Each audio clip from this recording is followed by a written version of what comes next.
things like unwanted sexual harassment, groping, which we have found that a third of girls experience at school, and then also violence that girls are already experiencing in romantic relationships when they are quite young and of school age. So, for example, an NSPCC survey found that a third of 13 to 17-year-old girls had already experienced sexual violence from a partner.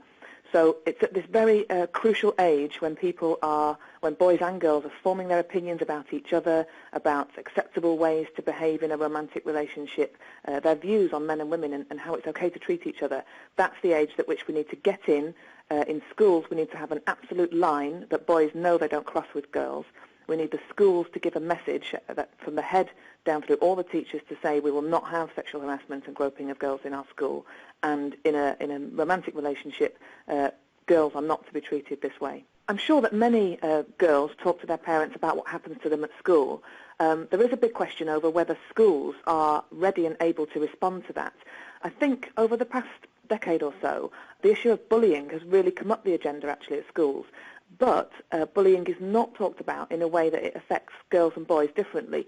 So in a way that girls, particularly in secondary schools, commonly have to put up with groping, with sexual name-calling, and we all know the words I mean, and the messages that they give to girls constantly. And there's a question about whether schools are willing to deal with that and are ready to start stamping it out. That's why the End Violence Against Women Coalition is calling on the government to make this a top priority, alongside things like behaviour and attainment. We want heads to be told and to tell their staff that we have a zero tolerance of this in our schools. We want teachers to be trained on all the issues, on what to look for, on how to talk to their students about these issues.